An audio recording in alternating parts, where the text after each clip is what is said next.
So today we are doing a mock court sort of a thing, but it's not exactly the kind that you must have witnessed during your law school days.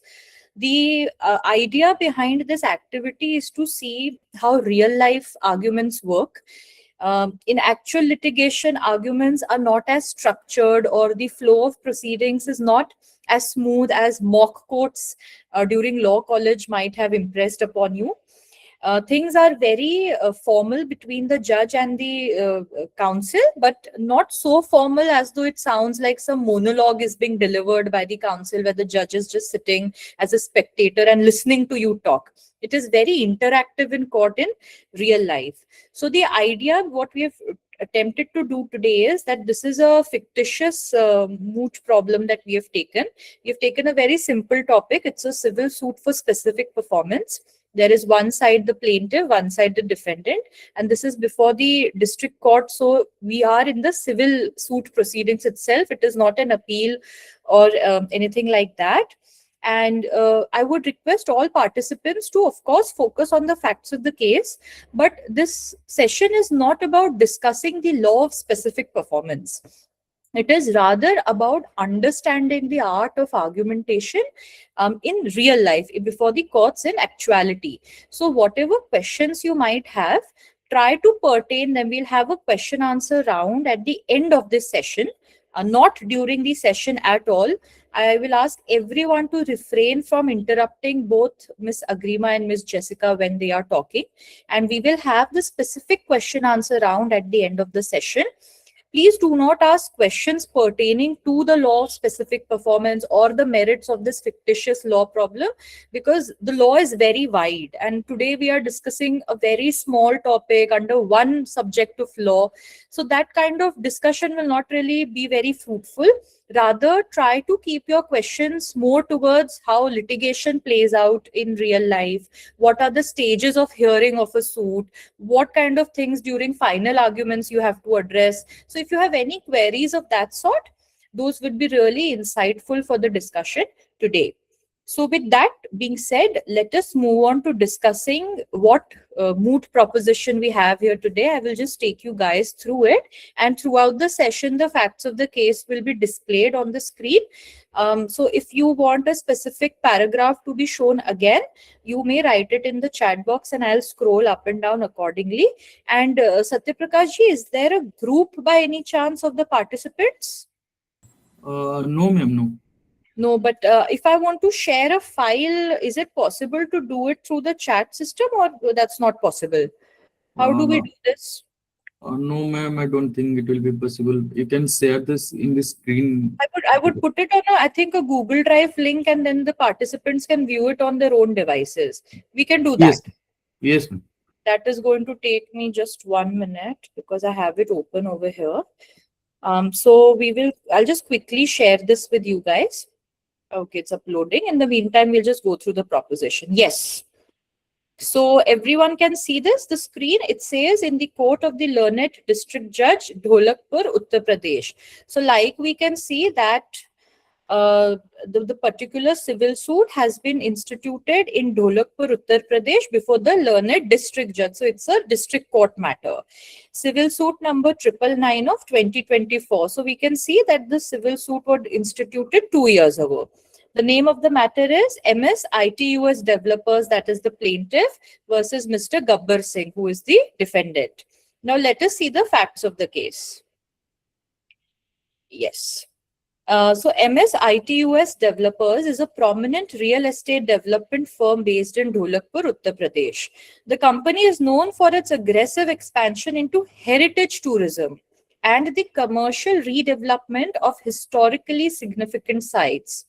Seeking to capitalize on the growing luxury hospitality market, the plaintiff identified one Mr. Gabbar Singh's property as a primary target for its next major commercial project.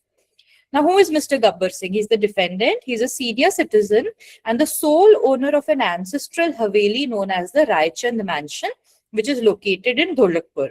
The property has been in his family for several generations and serves as his primary and only ancestral residence. Due to rising maintenance costs and personal financial pressures, Mr. Singh eventually agreed to enter into negotiations for the sale of the estate. So on 10th January 2024, Mr. Gabbar Singh entered into an agreement to sell with MS ITUS developers to sell this ancestral property. So now the Raichand Mansion, which we will be calling the property throughout our discussion today, it was agreed to be sold for a total consideration of rupees 15 crores. Let us move ahead. As per the terms of the agreement, MSITUS developers paid rupees 1.5 crores as earnest money at the time of signing, and the remaining 13.5 crores was to be paid within 6 months from, that is, till 10th July 2024, upon which the sale deed would be executed. So there is a difference between agreement to sell and a sale deed. Sale deed is what is executed under the Transfer of Property Act, which conveys the title from one party to another. Agreement to sell, on the other hand, is only in writing a promise to, in the future, sell this property to a person in exchange for a consideration decided amount. So agreement to sell and sale deed are two different terms. They are not used interchangeably at all. We'll move ahead as per clause 7 of this agreement. So we are now understanding what agreement, what are the clauses of the agreement and what the parties stipulated. It was agreed between the parties that time is of the essence. Failure to pay the balance consideration by the stipulated date shall result in forfeiture of the 1.5 crores earnest money and termination of the agreement. In May 2024, the local municipality announced a new heritage conservation policy, because of which the commercial value of the Raichand Mansion significantly increased. Now, following this, Mr. Gabbar Singh, who is the defendant, he became less responsive to MSITUS developers' communications. We will read ahead. On 5th July, the director of ITUS developers sent a WhatsApp message to Mr. Singh, to Gabbar Singh, saying that the former was ready with the funds and requested a meeting at the sub-registrar's office on 10th July, which, if we will recall from the facts above, was the outer deadline of the 6 months under the agreement. However, on 10th July, Mr. Singh did not show up at the office. 2 days after that, Mr. Singh sent a legal notice to the plaintiff, terminating the contract and forfeiting the rupees 1.5 crores, alleging that the latter had failed to produce a bank draft or proof of liquid funds by the deadline. Thereafter, ITUS developers has filed a suit for specific performance of contract on 1st August under the Specific Relief Act as amended in 2018. During the framing of issues, the learned court heard the preliminary arguments, which were as follows. So we have to understand that framing of issues has already happened. Now this particular case is at the stage of final arguments. So let us see, during the framing of issues, what were these preliminary arguments that the parties raised. Plaintiff said that they were always ready and willing to execute their obligations under the contract. They had a sanctioned loan limit of rupees 14 crores from a nationalized bank, which they argue constitutes financial readiness. They further argue that the defendant's sudden silence was a tactic of avoidance triggered by the rise in property prices. And thirdly, the plaintiff argued that the 2018 amendment to the SRA, specific performance is now a mandatory remedy rather than a discretionary one. Now let us see in opposition what the defendant argued. Defendant contends that a sanctioned loan limit is not the same as having the money in hand. Plaintiff never actually showed a bank balance or demand draft before the deadline. So defendant is contending that readiness and willingness was not there. Defendant further argues that readiness is a mental state and willingness is a financial state, or vice versa, and the plaintiff failed both by not being present with the actual consideration. Further, the defendant claimed that enforcing the contract now would cause undue and excessive hardship because the property is his only ancestral home and its value has doubled due to the new heritage conservation policy. So these are the arguments of both parties. Now, after hearing both parties, the court had framed the following issues. First, whether the plaintiff had consistently demonstrated readiness and willingness as mandated under Section 16C of the SRA, and whether a loan sanction letter is sufficient to satisfy this criteria. Second, whether the 2000 amendment to the SRA precludes the court from considering the unforeseen hardship to the defendant under Section 20 of the Pre-Amendment Act, especially in light of the significant change in the government policy and the effect it has had on the property evaluation of Raichand Mansion. The matter is now listed for final arguments in May. I think May would now become August. Because this is an old draft. The learned District Court Dholakpur has directed both parties to submit their comprehensive written notes. That is fine. It is cautioned that no further adjournment shall be granted. So guys, this is the moot proposition. I will just share the link also with you guys on the chat. Just give me a moment.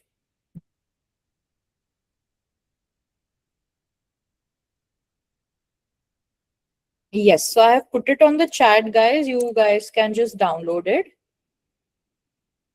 Am I not audible to the court? Someone's written nothing is audible.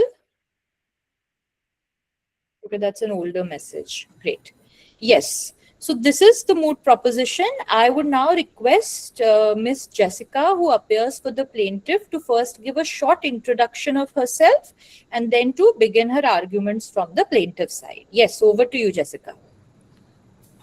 Please, Your Ladyship. So I am Jessica Fernandez, and I am currently associated with Magnus Legal Services. Today I'll be appearing on behalf of the plaintiff in this matter. So let's begin. Your Ladyship, I appear on behalf of the plaintiff.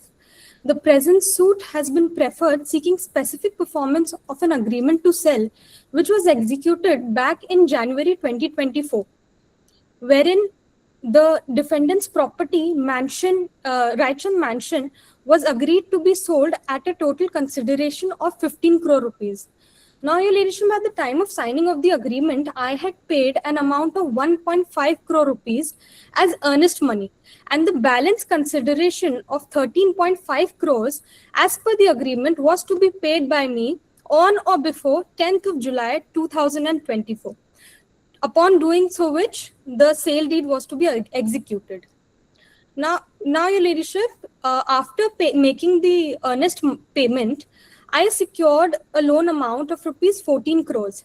And during the subsistence of the agreement, communicated via WhatsApp message to the defendant my readiness to complete the transaction, that I have the funds available with me.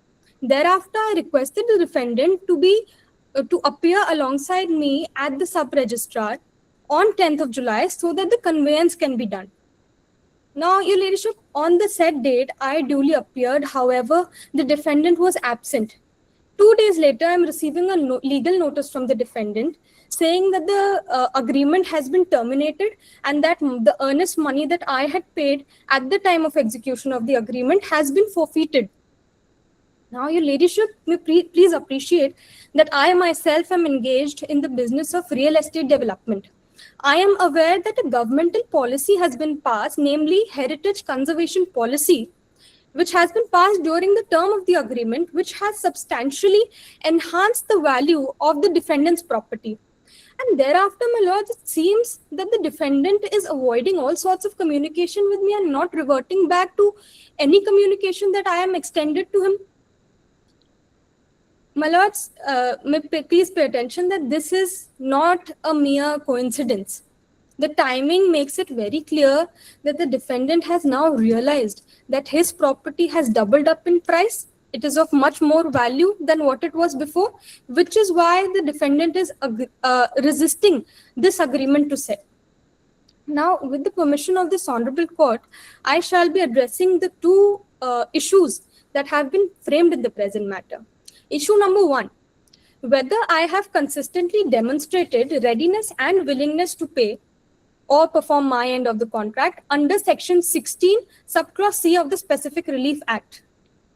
Now, my lords will see, from a bare perusal of Section 16, the term always is used. I may read out the relevant provision. Specific performance of a contract cannot be enforced in favor of a person who fails to prove that he has performed or has always been ready and willing to perform the essential terms of the contract.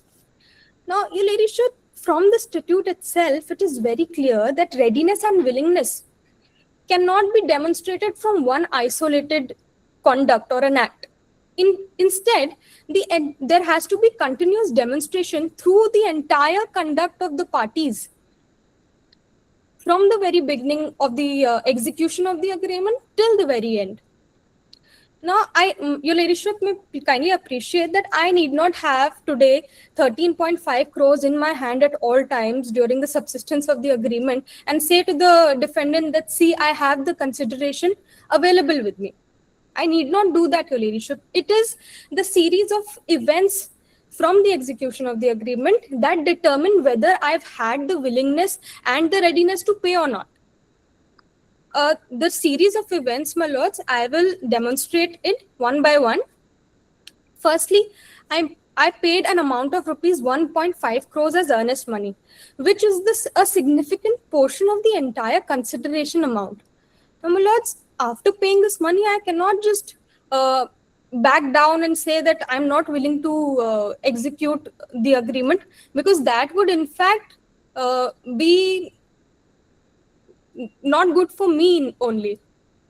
Because, my lords, the forfeiture clause does exist. I agree to that. Secondly, my lords, I had obtained a 14 crore rupee amount sanctioned in my name, which is more than enough balance, which is more than enough consideration that is pending from my end to be paid to the defendant. Counsel, I'll just stop you here. Now you talk about this 14 crore loan, but we can see from the facts of the case that you only intimated to Mr. Singh that you are ready with the money way later in July of 2024. I mean, the agreement to sell is very clear. It says that within 6 months, the entire thing has to be wrapped up. And then at the very end of it, after a radio silence of 6 months, you sent them a WhatsApp message saying you are ready with the funds. I mean, why did you wait 6 months for this? We can't see the readiness on your part. Your Ladyship, I understand where this question is arising from. However, Your Ladyship, it took me certain time to arrange the funds. However, thereafter, the defendant was unresponsive to my communications, which is exactly why I had to make sure that while I'm making the transfer of such a huge amount of money, that needs to be done before the sub-registrar's office, on which date the defendant was absent. Did you intimate to the defendant that you are in the process of getting a loan? Because you don't just get a 14 crores loan in one day. Of course, documentation happens, due diligence will happen, you'll have to give some security to the bank. So at any point, did you even intimate to the defendant that you are in the process of taking a loan? Because how else will the defendant know? Please, Your Ladyship, I had duly intimated to the defendant via a WhatsApp message that the funds are ready with me, that the loan has been sanctioned in my name, and that we may meet at the sub-registrar's office and have the conveyance done. Was the meeting ever confirmed by the defendant that what happened back then? Because the defendant was resisting any communication with me. So as per my goodwill, I made sure that the end date, if it is nearing, the deadline is nearing, I made sure that I am relaying to the defendant the information as to where we are supposed to meet and at what time we are supposed to meet, and I was duly present on that date. However, the defendant was absent. And you had the loan sanction letter with you during this? Yes. Did you share a copy of it with the defendant? Did the defendant know that you are in a position to pay the remaining consideration? Yes, Your Ladyship. Okay, you may continue. Yes. Please. Now, Your Ladyship, continuing, Section 16, subclause C uses the word always. And the series of events which have been demonstrated by me clearly indicate that I did have the willingness and readiness to perform all my obligations under the contract. However, Your Ladyship, the defendant's argument incorrectly treats the sanctioned loan as though it were the only source of evidence of my readiness to pay to the defendant.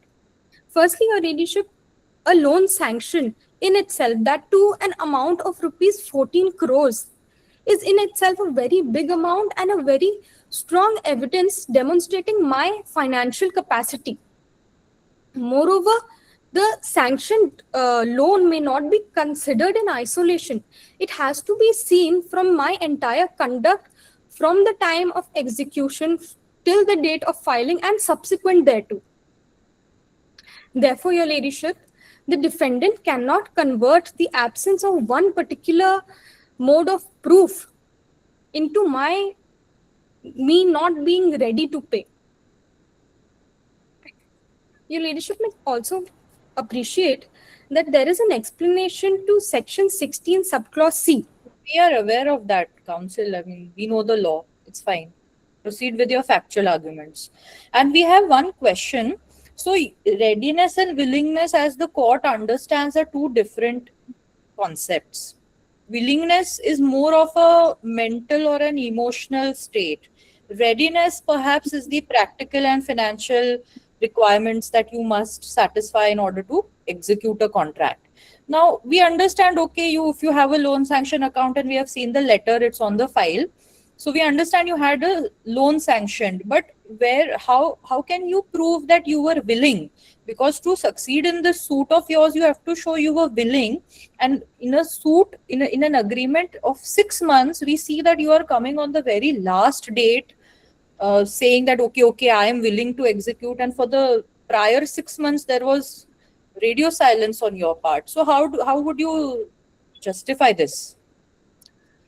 Your Ladyship, initially, when I entered into the agreement, I required some time to gather my funds. Thereafter, when I did do so, which was well within the timeline, well within the deadline, which is stipulated by the agreement, I did so and I duly approached the defendant that, see, the deadline is nearing. I am ready with the funds with me at this moment, and we may meet at the sub-registrar's office, and the sale deed may be executed then and there, and the transaction can take place there. This is what explains the delay, my lords. My lords may also consider that the entire period needs to be taken as a whole, that this particular period was provided to me to execute all the obligations that are stipulated for me under the contract, which I have duly done so, my ladyship. Okay, you move on to the second issue now, because now see, this conservation policy came in May 2024. Till May 2024, you have not given any proof of your readiness and willingness to the defendant. So once you have yourself not shown the requirement that is stipulated by the statute, the defendant has terminated the agreement. On a terminated agreement, now you are seeking specific performance, especially when, if we specifically enforce this contract, it is going to lead to a loss to the defendant because the value of his property has increased. Now we can't force him to sell his property for a lower consideration. So you have to explain to us why your suit should not fail on this count. Please, Your Ladyship, I may turn to the second issue now. Your Ladyship, the defendant seeks to resist the agreement to sell on the ground that this is his only ancestral property and that the commercial value of the property has significantly increased due to the introduction of the governmental policy.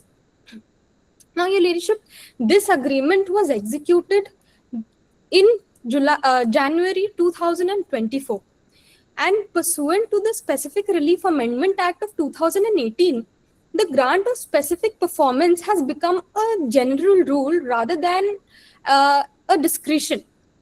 While the Specific Performance Act was traditionally regarded as a discretionary and equitable remedy, the Parliament has altered that position itself in 2018, and it has now, rather than a discretion, it has now become a mandate, which has a few limited exceptions to it, none of which, Your Ladyship, are hardship.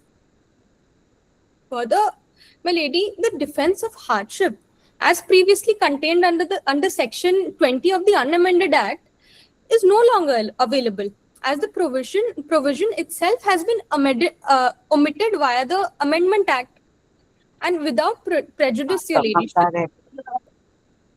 And without prejudice, your ladyship, even if hardship were to be considered, a mere increase in the property due to a governmental policy does not constitute a hardship, because a commercial risk in itself one has to take if they are entering into an agreement to sell. Counsel, this is not commercial risk. Now, what if the value of her property is 30 crores? If she is being asked to settle for only 15 crores, that is causing her hardship, and I think the defendant is also a senior citizen. So, and you have come on the very last date. I can see from the agreement to sell that 6 months' time expires on 10th July. And then you have set a meeting for 10th July before the sub-registrar's office, which was never confirmed by the plaintiff. And now you are saying that it is not going to cause the defendant excessive hardship. How so? You should have at least given the defendant also some time to, think about this transaction. You wait till the very last date to say, okay, now I'm ready with the money, please give me the property. He doesn't want to give you the property. 2 months ago, the rate of his property has doubled.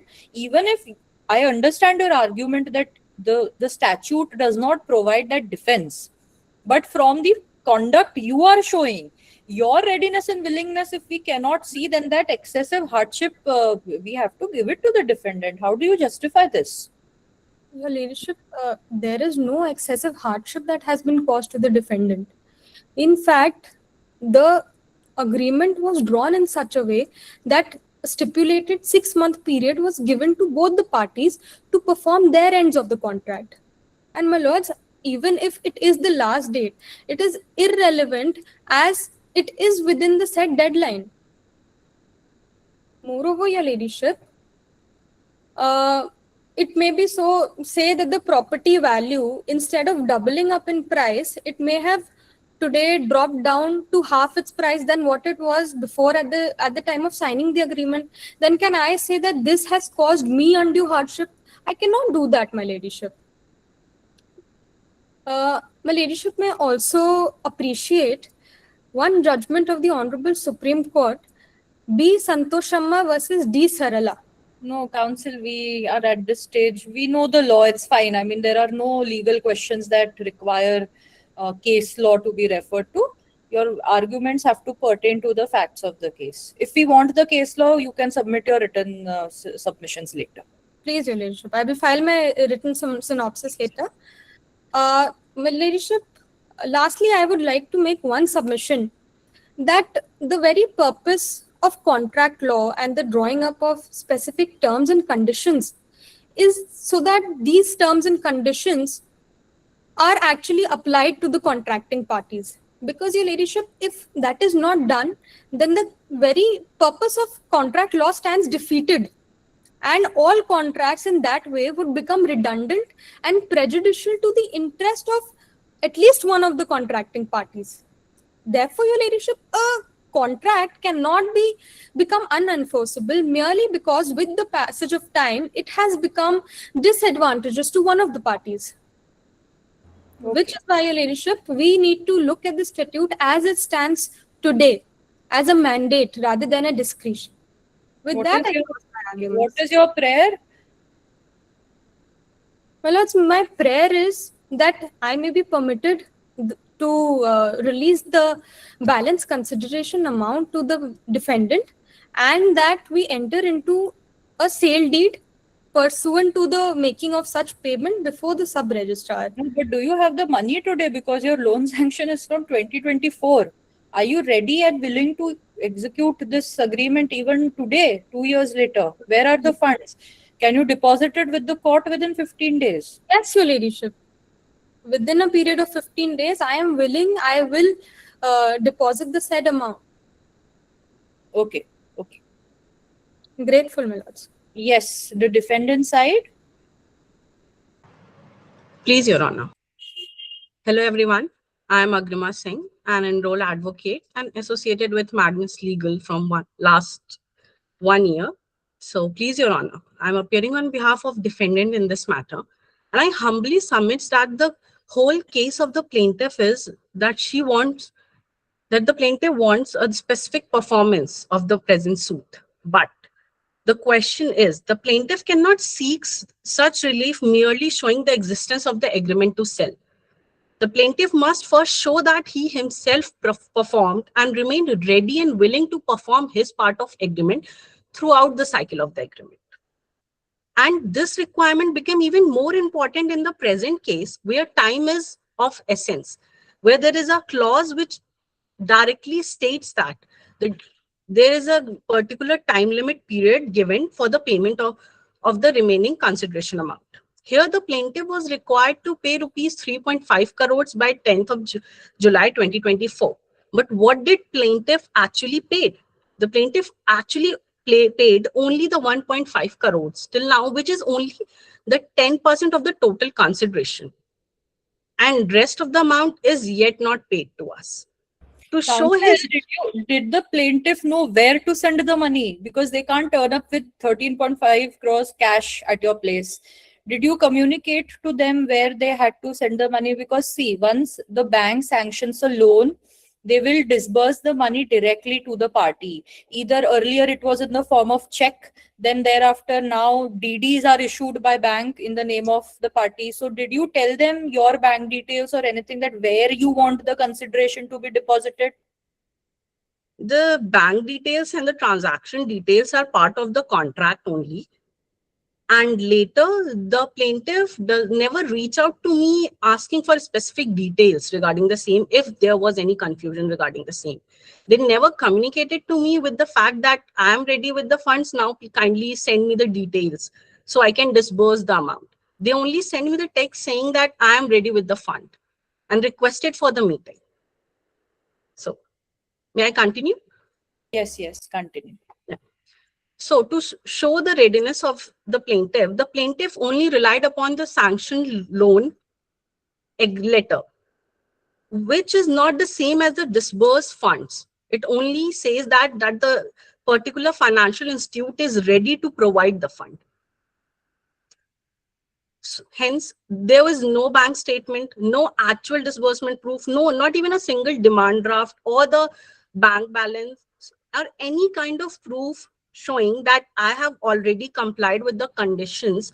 So the money, within this many days, you will get the money. There is no such communication from the side of the plaintiff.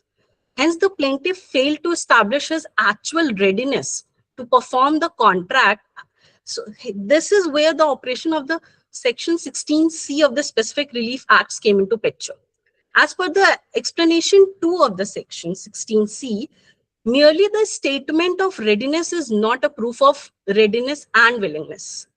The plaintiff cannot simply say, I am ready with the funds, meet me at the so-and-so place, and expect me to turn on and say, ki, oh, right now, okay, we will perform the contractual obligation. This is where the first issue came into picture, that whether a loan sanction letter without actual disbursement is enough to stand the position of the parties. Now you have to understand, these are sensitive documents. 14 crores loan sanction letter, maybe they did not want to send it on WhatsApp. They would have shown you at the sub registrar's office. I would have understood if your case was that we appeared before sub registrar's office on 10th July and she did not have the money, that they came without the money, without a DD, without any documentation, and just expected us to convey the property to them. Hence, you backed out. This argument I can understand. But you have not given them an opportunity. You are also, from the communications and emails we have on record, we can see that they are only reaching out to you, and very few times you have replied back to them. So not only was your communication scanty, you yourself have never texted them seeking any timeline on how to go about things. Then you don't show up at the sub-registrar's office. Even today, they are willing to pay you the amount. So they have filed a suit for specific performance. Why would they file it if they don't want to execute the contract? How can you say they are not ready and willing? I mean, we can say that you are trying to evade the contract over here. Please, Your Ladyship, I would like to clarify this. Like, your first question is why I have not communicated. So the answer to this is I'm never obligated under this agreement to initiate a conversation regarding the remaining amount. The agreement was designed in a way that the obligation to pay the payment was on the plaintiff. Second, regarding the meeting on the sub-registrar office, the plaintiff have asked for the meeting. If we see the facts, and according to that, on 5th of July 2024, the plaintiff sent a message saying ready with the funds and request a meeting at the sub-registrar's office. And request means then that she should have waited for my reply stating that I am also willing to come there. I might have some personal emergency on that day. That's why I'm not able to turn up. But the problem and the issue is the plaintiff was not even willing to confirm about the meeting, that whether Did you send her any message saying, let's meet at the sub-registrar's office? For 1 second, let's say, okay, she gave you very little time. But where is your readiness to execute the agreement? Because we see that you don't reply to this message, you don't turn up, and then you terminate the contract. Why do you terminate the contract? I terminated the contract well within the clause, according to the clause 7 of the agreement. And I've also terminated the agreement after the period of 6 months over. I've never terminated in middle. Like, as the plaintiff is speculating that I have stopped responding because of the government policy and increase in the value of the property, that was not the case. If I wanted to do so, I have terminated the contract then and there. The policy came in May 2024, and I have waited till July, till the very last date of the agreement, performance date of the agreement. And after that, with the valid communication means, by sending a valid legal notice, I have terminated the agreement. The reason why I have not turned up and not replied of the WhatsApp message was very simple, that I have never seen the willingness from the side of the plaintiff to perform the agreement. So I was under the impression that when I am going to turn up that day, there was definitely, I am going to face the disappointment, because they might take a time or they might not able to perform the agreement, the part of their obligation, because they never shown any kind of proof to me. I understand this kind of documents are sensitive. They should have sent me a notice, a formal notice, or they may have tried to make like arrangements of physical meeting prior to 5/7 or 10/7. But they decided the very last date. They decided to perform their obligation on the 11th hour, which is not establish the willingness of the plaintiff to perform the agreement. May I continue? Yes, continue. Please. I want to make my conclusion regarding the issue number 1. Hence, the plaintiff is only making a self-serving assertions as an evidence, try to establish their readiness and willingness, which cannot be the case, as the Honorable Supreme Court in UN Krishnamurthy versus AM Krishnamurthy has also emphasized that the readiness and willingness must be established by evidence, and that mere assertion are not sufficient to establish that. Now, moving to the issue number 2. Give us a copy of this judgment. You file it within 1 week, and you give a copy to the plaintiff's counsel as well. Thereafter, if plaintiff's counsel has any rebuttal and want to file any specific judgments, plaintiff can also take the liberty. I will do that. I will provide you the citations. Now, moving towards the issue number 2, which state that whether the circumstance of hardship and injustice arising from the plaintiff's non-performance justify the refusal of a specific performance, even especially the case when the 2018 amendment is now in the picture. The assumption of the second issue made by the plaintiff was totally wrong. She was assuming that the hardship which was arising only because of the policy and because of the increase in the value of the property, which is not correct. My hardship was solely arising because of the non-performance on part of the plaintiff. If the plaintiff had performed their part on the agreement, then I would have not faced this hardship. I would have sold my property to them and I have received the amount. But now they are coming up and say, after the 2 years, when the value of the property is much higher than the 15 crores, now they're coming up in front of the court and saying that I'm willing to perform and I'm willing to pay this much amount, when they are not ready to pay the amount at the stipulated time of 6 months. And as you can see, the contract of sale, why we have this clause of essence, time is as of essence, because the property of values fluctuate. It might get reduced, might get much higher. And in our case, if the specific performance was allowed, then I'm definitely going to face a hardship because I'm a senior citizen as well. But the property in question is my only ancestral residence, and I have no alternative accommodation. If I am selling my old age heritage property, there is something fruitful I should get. If I'm getting more than 15 crore, why should I? If now I can sell this to the plaintiff, this was not No, right. Counsel, now your arguments would have won you this case had we been prior to the 2018 amendment. Because then as a civil court, we had some discretion to either specifically enforce a contract, or if not, then equitably give you a monetary relief. Now the statute says that it is a mandatory relief. So if today the court can see that a contract can be specifically enforced, I have no choice but to grant specific performance, because your defense of excessive hardship, I don't have the right to consider it anymore. So now it seems it is, I mean, the plaintiff has not really led any evidence on the valuation of the property, but in their pleadings, they have said that this conservation policy has led to a increase in the value of your property, which is why you have backed out. Now, although the evidence is not there, but what do you have to say about this? How would you rebut this pleading of theirs that they have written in the plaint? Please, Your Honor. First thing, I am backing off the specific performance of the agreement after the 10th July 2024. I'm not denying to perform my contract before that.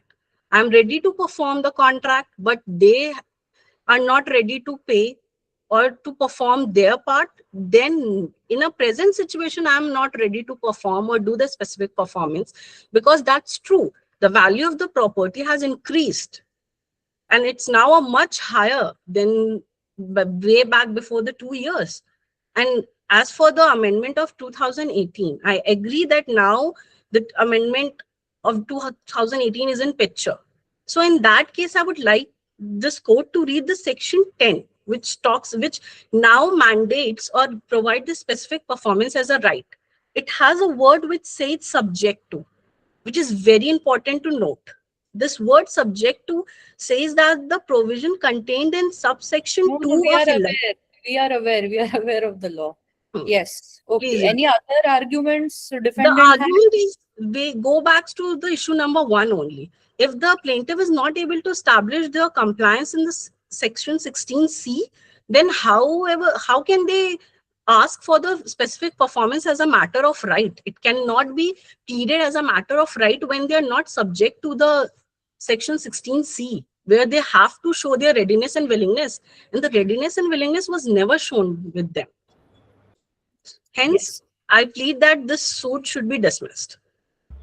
Okay. Any rebuttal arguments from plaintiff side, or else we'll reserve the matter for orders? Yes, Your Ladyship. I have only one submission to make. Yes. The defendant. Make it very short, counsel. We don't want rehearing of the matter. Yes. The defendant heavily relies on the clause 7 of the agreement, which says that time is of the essence.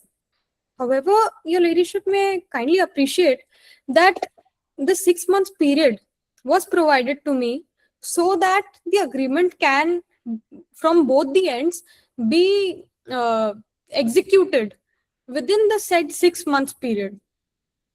And Your Ladyship, the defendant has failed to do so.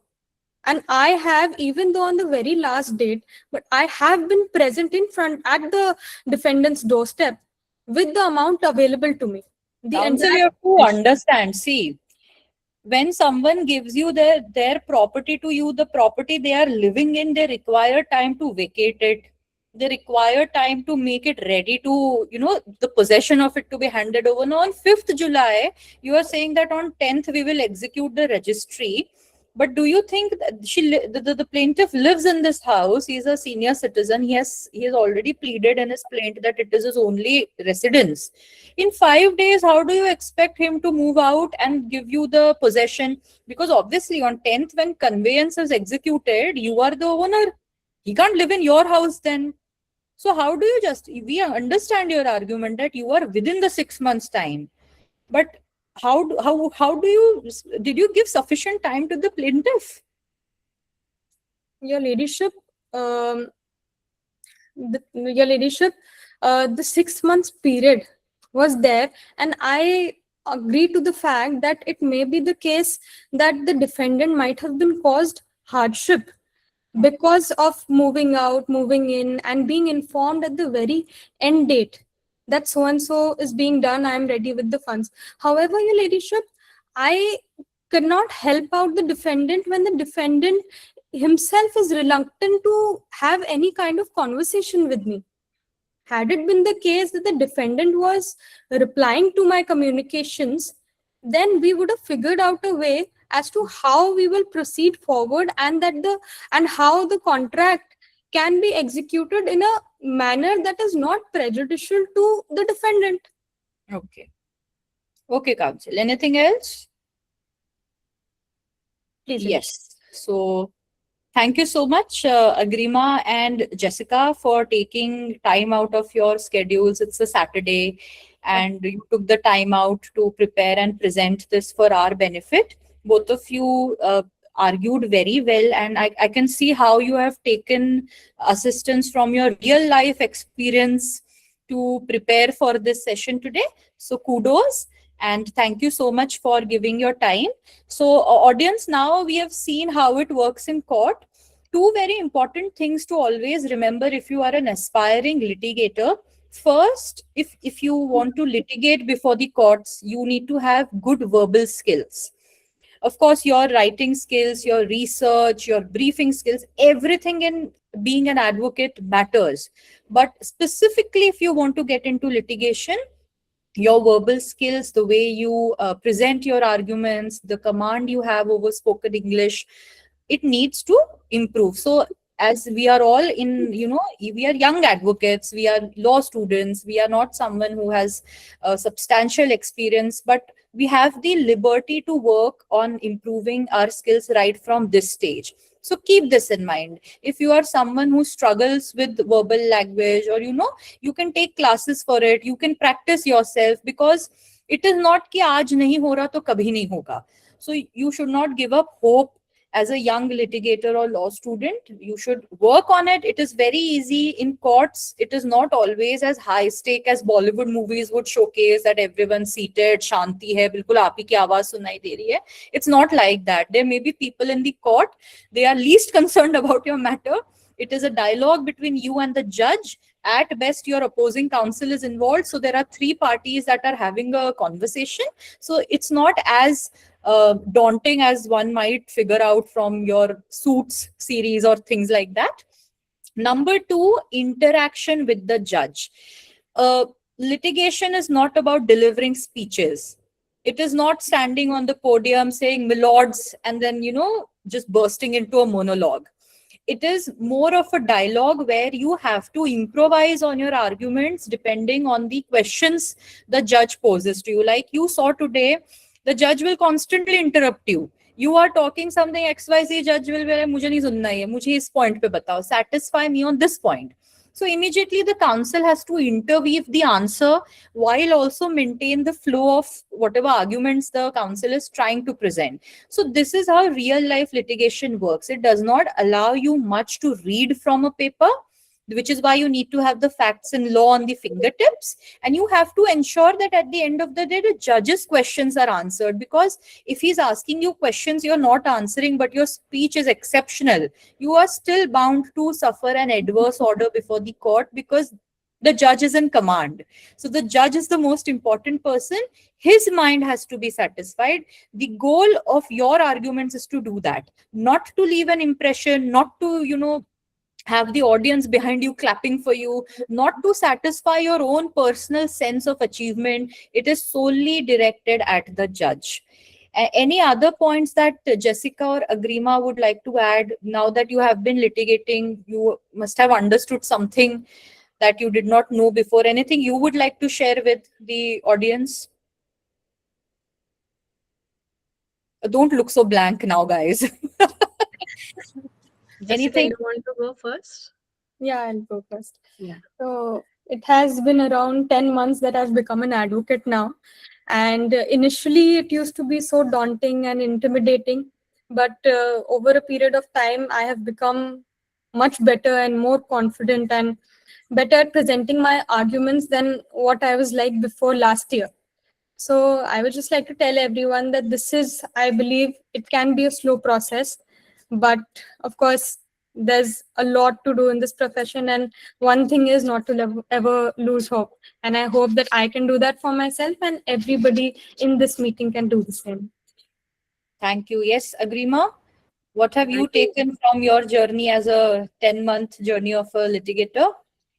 Like, firstly, I totally agree with Jessica that it is a process of a learning, that when you just like throw yourself in this process, then only you are able to learn. But the most important thing which I gained or learned from my experience is that other than the knowledge of law or language, as ma'am said, that they are crucial. But the presence of mind is also very crucial art which required in litigation. If you're not enough with the what's going on around you, yeah, what happens in an, if you're arguing about an agreement and you don't know what kind of clause would be there. For example, today I was not prepared for the question when ma'am asked that was there any communication regarding the bank details and XYZ. But I have idea with my experience that in agreements like that there are clauses which specifically provide, which mention the bank details or the things which it is not mandatory, but it generally the agreement have such kind of details. From there I gathered and I was like, okay, that I can use because there was not any specific fact written in our preposition, so I can use that. So presence of mind also plays a very I important role. absolutely agree, because sometimes when the facts and law both are not in your favor, all you can do is be witty with your arguments. It may Exactly. not always pan out in your favor, but it is better than keeping silent before the court. Yes, I agree. That was That's all. insightful, both of you. Yeah. Yes, audience has any questions regarding how litigation works in real life courts? Any doubts, any mysteries that you feel that we can solve here today? Something you must have seen online and you feel, does it really work this way? Anyone? No questions today?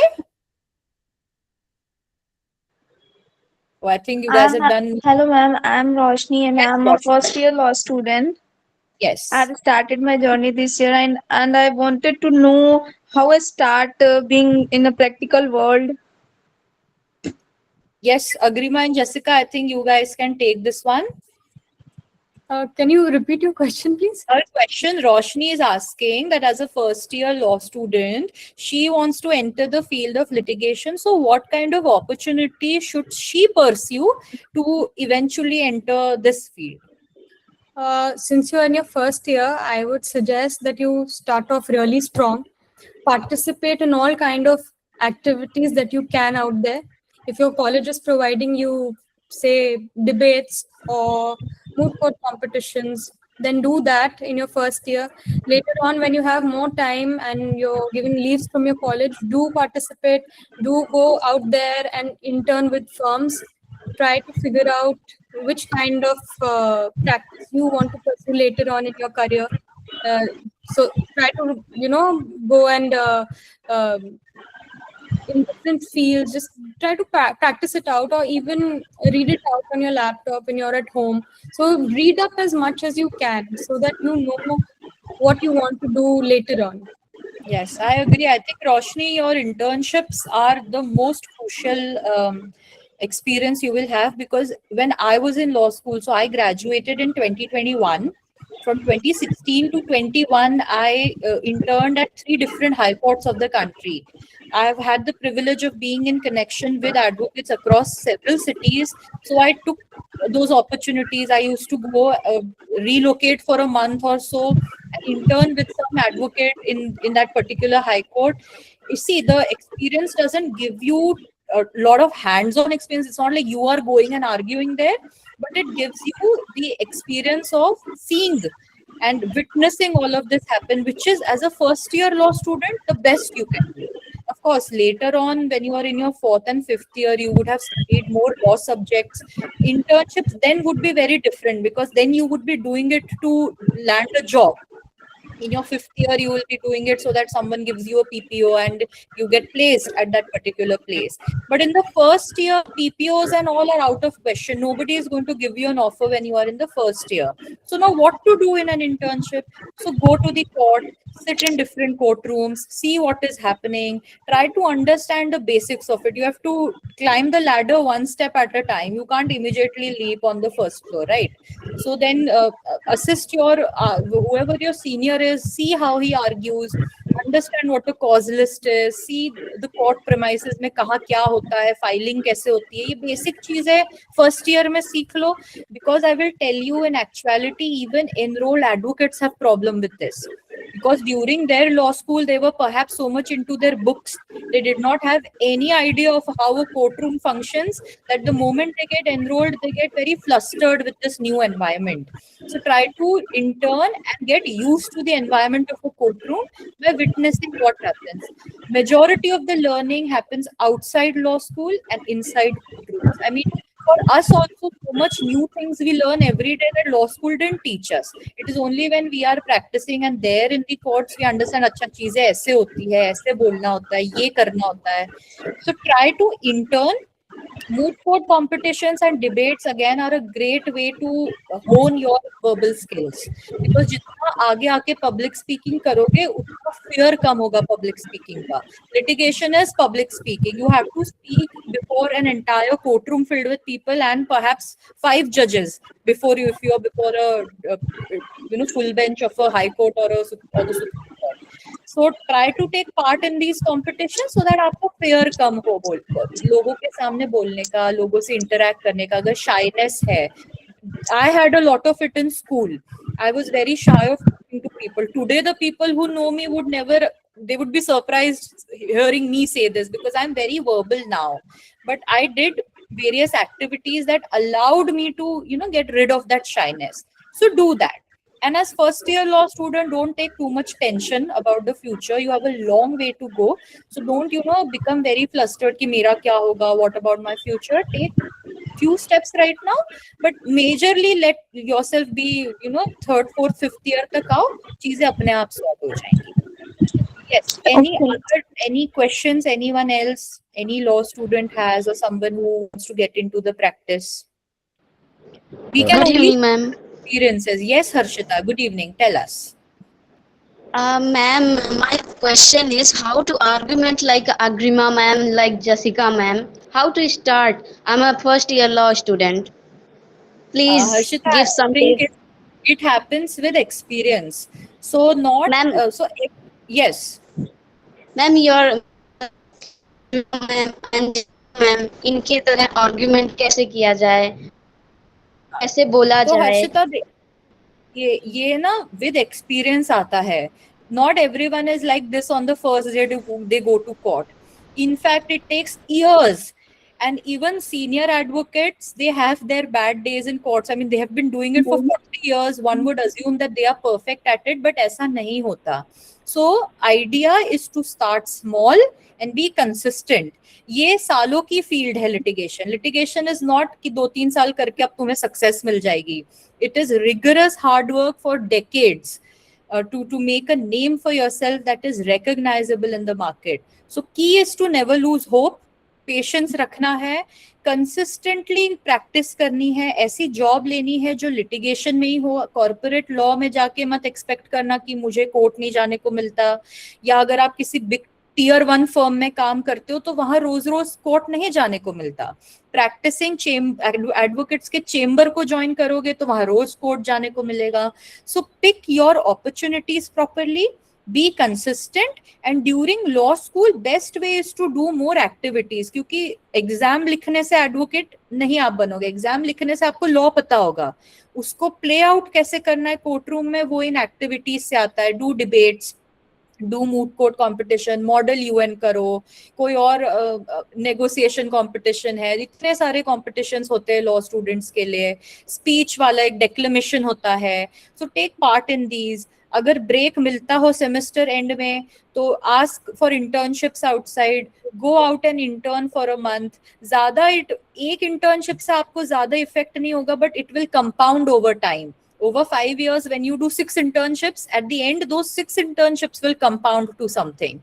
Because 1 month is hardly sufficient in litigation. Matters go on for 12 years.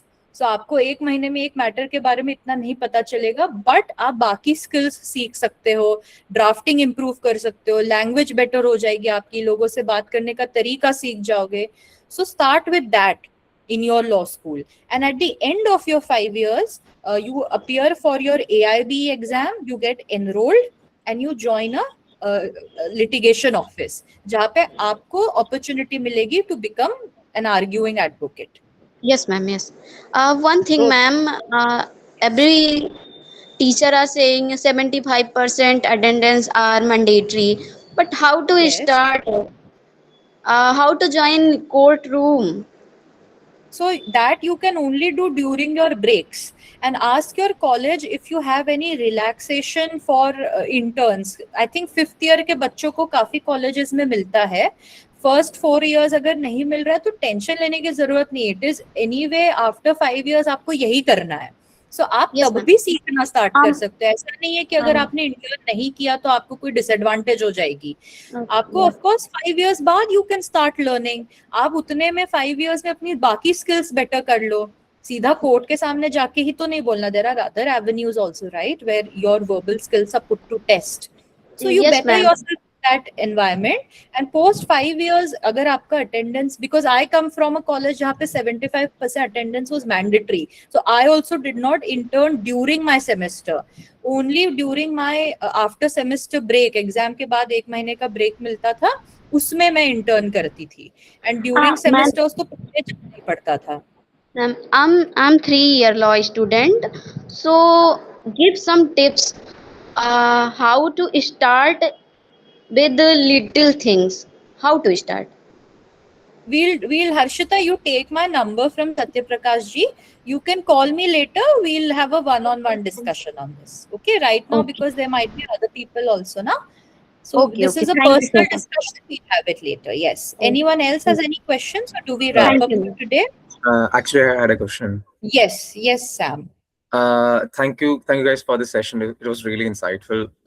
So as you said, the internships are the key for litigation. So my question was how to find like good internships and how to find a good senior who actually helps you to grow. Oh, it's a trial and error, Sam. To be very honest, there is no formula that anyone can ever prescribe. मतलब हम भी आपको नहीं बता सकते. India में बहुत ज्यादा वकील है. हर सिटी का कल्चर अलग होता है. It is impossible as a person to know everything. So anyone who claims to know everything and guide you is a hoax. पहले तो मैं आपको बताऊंगी. But कुछ चीजें कॉमन रहती है. आपके अराउंड एक नेटवर्क होता है लोगों का. अगर आपके नोन में कोई एडवोकेट्स है, start from there.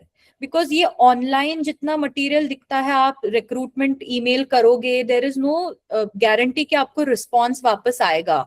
So many a time gets lost that way. Best way to start is through your network. Don't say कि मुझे टियर 1 में ही अब काम करना है, बिकॉज आप अगर कहीं जानते नहीं हो किसी को वहां पे, so it's going to be difficult. But yes, अगर आपके फादर का कोई फ्रेंड है, आपका कोई फ्रेंड है, आपके रिश्तेदारों में कोई है, तो उनसे guidance low, because they have contacts. So ask them that मुझे ये करना है, प्लीज कोई आप ऑफिस या सीनियर सजेस्ट कीजिए. And it's a trial and error. No one can guarantee कि आप जहां जा रहे हो वहां आपको अच्छा ही लगेगा या आप सेट हो जाओगे. You have to continuously keep trying until you find your right fit. That is how unfortunately litigation works in India, because it's a very unorganized sector of law. It is not like corporate law, because law firms नहीं होती litigation में, chambers होते हैं.